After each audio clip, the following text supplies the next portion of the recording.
am Alfie's little sister. Sorry, he is Alfie to me. I don't know where we got that, if we got it from Alfred E. Newman or what, but we always called him Alfie.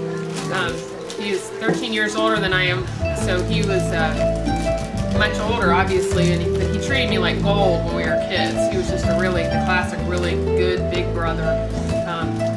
He didn't really get ornery with me until I was an adult, and then the sky was the limit on hassling me and everything else. But one of my memories of him when I was a kid, he doesn't remember this, but I remember it really well. He liked to lie in bed and read books, and he liked to have his feet elevated. And I'm like this 4 or 5 year old little kid, and he would try to pay me a quarter to hold his feet up for him for like half an hour. And I really wanted that quarter, so I would try to do it. He can remember that. Yeah, he liked to have his feet held up. But he would, I guess he didn't do this with everybody, but he would send us the most exquisite Christmas cards. And he would get very fine silver and gold pens, and just really beautiful, very nice. They weren't insulting or anything. Just beautiful Christmas cards that he would send us, which I really enjoyed.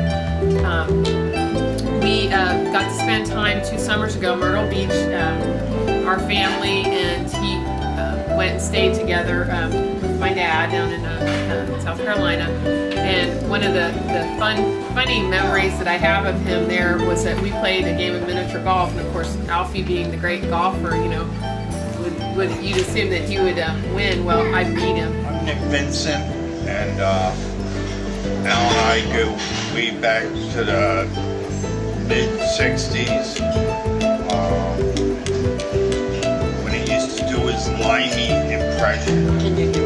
Can you do it? Believe me, I can't do it. The last time I saw Al, he reminded me of this. Al used to put on this British accent, or Australian accent. I'm sorry, Australian accent. We were at a party one night. Al and I both had these girls convinced that we were from Australia and we were dingo hunters. Funniest thing, Al could really put this on and convince people that he was really an Australian dingo hunter.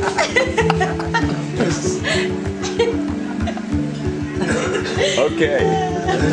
Al could convince anybody of any. When I had my 59 Rambler, and it was before Grandma Plaza was built, and it was a flat parking lot, and it snowed, and I know Al and Mike in 1990 when I had my motorcycle accident. He and Donnie came to support me in the hospital. I'm Kathy Wood, an old friend of Al's, our pal Al, as we all know. And Al was definitely one of the most genuine people I've ever met in my life.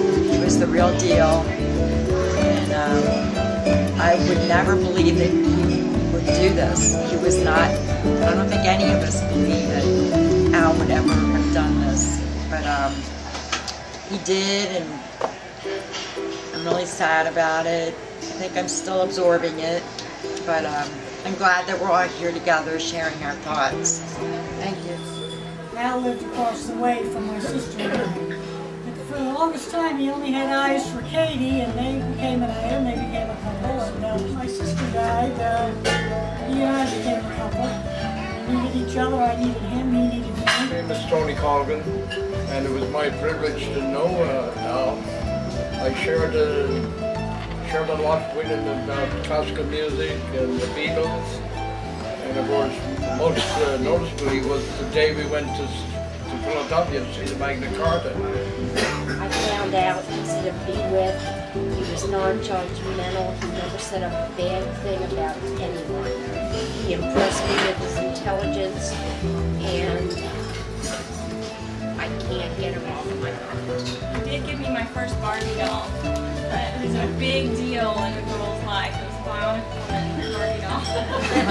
And, I had a little stuffed elephant named after him, and I didn't realize the political significance. I was fishing in South Carolina a few years ago, and I really got to bond with him then. I realized why much of my childhood, I always wanted Alfie to be proud of me. I never really knew why that was.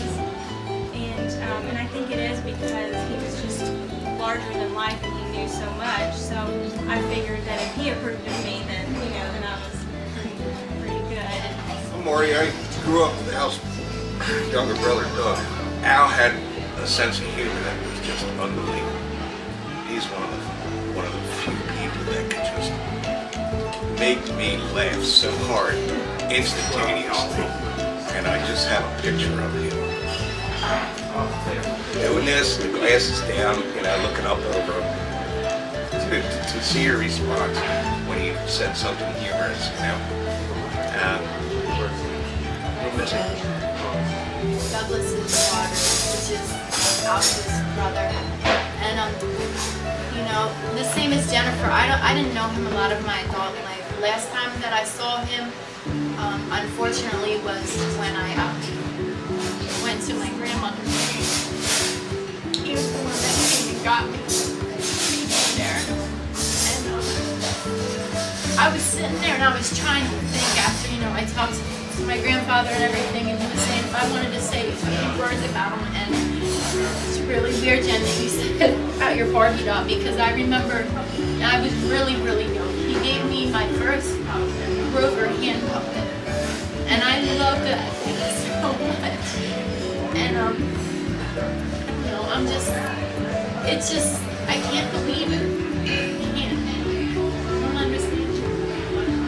He was so happy, like when I was a kid, I remember him as jolly. He was jolly to me. Like I always was like in awe of him, and I always wanted to hear everything that he had to say. Douglas is my dad, this is my sister, and just really quick, a couple things I remember about my Uncle Alfie is he reminds me so much of my dad.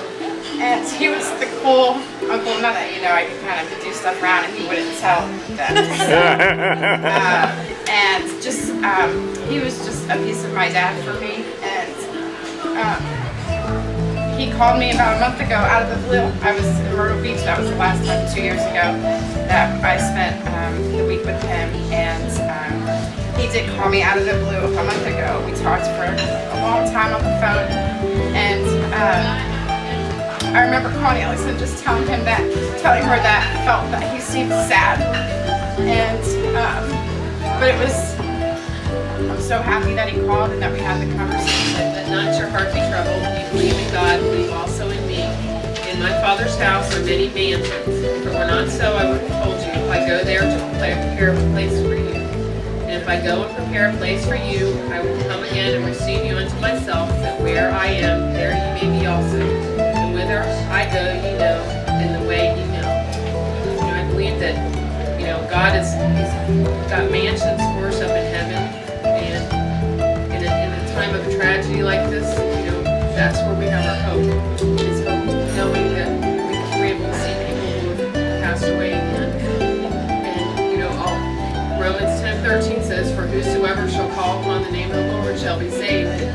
It doesn't say you have to be some great churchgoer or some great theologian or anything like that. As long as somebody would just yield to Jesus, yield to God. And I believe that my brother has done that. I have that hope that I will see him again in heaven someday, and that he's kicking back at his mansion with maybe a big old lake and a fishing rod.